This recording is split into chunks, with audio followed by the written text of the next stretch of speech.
when men, and again, this is all, women can do the same thing that you're accusing, or men can do the same thing that women. So I'm not saying that only women or men do this, but a lot of guys lie to women to get laid, in the aspect of like faking hey, virtue. Exactly. So I'm just proving the point of, hey, I actually really like you. I told my family about you. Like, I want a relationship with you while you're, Sure.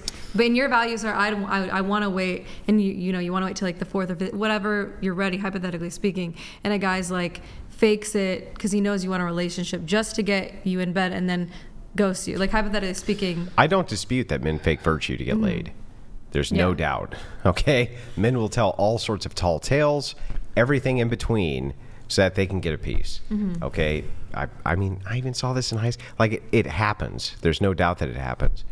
But specifically here, we're just talking about this situation of the idea of what happens when you're a man, you're talking to a woman, you like her, she likes you back.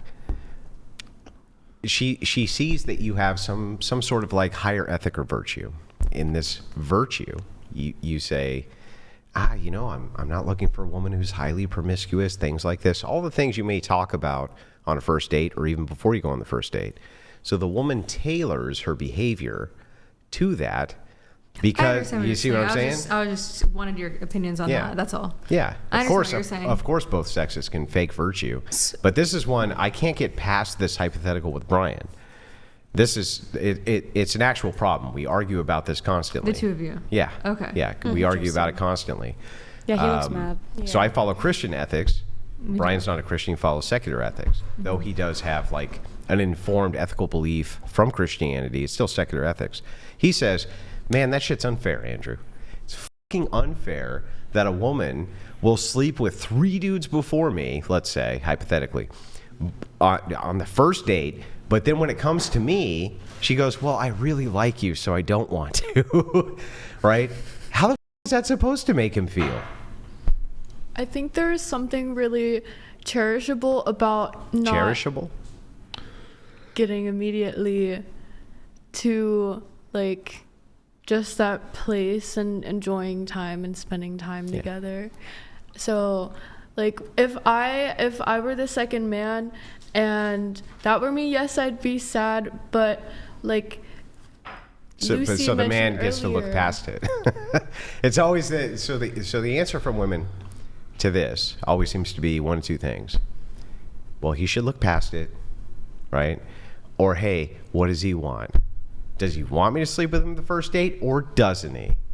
And it's like, well, the complexity here really, though, lies with the woman, not with the man. The man could be very virtuous and doesn't expect any woman to be promiscuous with him, but does like a woman who has been promiscuous. How's that fair to him, though? It's called having communication between two people. Well, you're communicating, it's like, though. do you both want to do it? But you have to resolve the issue. And the issue is like, okay, you know what? I want to bang now. Oh, but honey, that doesn't follow your ethics. If it did, I would do it totally, right? It puts him in a catch-22. What differences in this do you guys see? Like, why do you guys have arguments about this? What's the main conflict among? It just comes from an ethical purview. Okay, so I follow Christian ethics, so I don't think you should be sleeping with anybody till you're married with them. Period. Right. But he follows a different form of ethics. He doesn't think sex outside of marriage is problematic. So if that's the case, he's just looking at it from a purely pragmatic point of view. You the last 2 dudes immediately, or the last one immediately, but I have to wait. Why? What's wrong with me? So what's the answer? I don't think anything's wrong with him. Right. Nothing's wrong with him. So it could potentially be an indicator. I mean, I also don't think it's a woman's fault if a guy lies to her to get laid. You know what I mean? Like, if someone lies to you or they act different. Yeah, but what about the Mendoing? It's like, we already know about the Mendo. It's literally not even the topic. Yeah, we already know about the Mendo. We know that there's men who are shitbags and do this and blah, blah. How do you reconcile this from the woman's aspect? I mean, I think it sounds like she might like you more. Sounds like she might like you more than maybe she does maybe think you have higher standards. So, I mean, where you could get mad about it, I think her intentions, it sounds like, is that she just genuinely likes you and wants you to get to know her instead of seeing her as like a body or something. But she's faking virtue. I agree. I'm saying yes. Yes. So this would be a huge red flag indication. It should be. Yeah. Yes. And then also, I mean, if you're the guy in this situation and you're like, no, I actually do want a long-term relationship, but I also want to like hook up now. And then she's also doubles down and is like, no, it's just kind of it's a totally ridiculous situation. And it's ridiculous kind of from a bird's eye view of the entire situation, because the strange part is, you'll say, oh, those other guys I dated, I didn't really care about them. It was just casual. They were just buddies. It was just a boy, a jerk, asshole, whatever. But you're like this great guy. I want the relationship with you. Shouldn't you? I don't view sex as a reward, but just the simplest way of kind of wrapping my head around it. Ought you not reward the guy who's most deserving of a relationship? So you withhold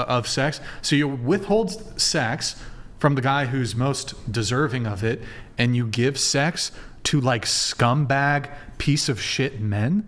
That literally makes no sense. And it ties into the conversation we were having earlier, where men will see like, okay, does treating women well result in me like getting what I want, in this case sex? No, she's giving sex to the boys, the jerks, the assholes. And it's just like this totally kind of mind fuck, especially for young men, where they're like, okay, you say you want to be treated well, you're like complaining about all these abusive men, but you're giving sex, this cherished thing, to the abusive men. Right. And it's really confusing. Yeah. And you're essentially, I don't think most men are not going to do the trade-off of, I'm not going to become like a piece of shit for pussy. Some men do, though. Some men are like, oh, this is what women respond to? Okay, I'll just become a piece of shit. I don't think that's the path that they should take, but like that's the path some men take. So you're almost rewarding, like you're almost, what's the word for it? You're perpetuating? Not perpetuating, but you're encouraging? It's accelerating. It's like a synonym of that. What's enabling? You're almost enabling men to like be pieces of shit. Demanding, in fact. In many ways, it's demanding it. It's like, if you're going to curtail it to the market, then what's the incentive of a man to even be virtuous? But is his ultimatum or his motive is just to lay you in bed? No. In fact, that's the opposite. Okay.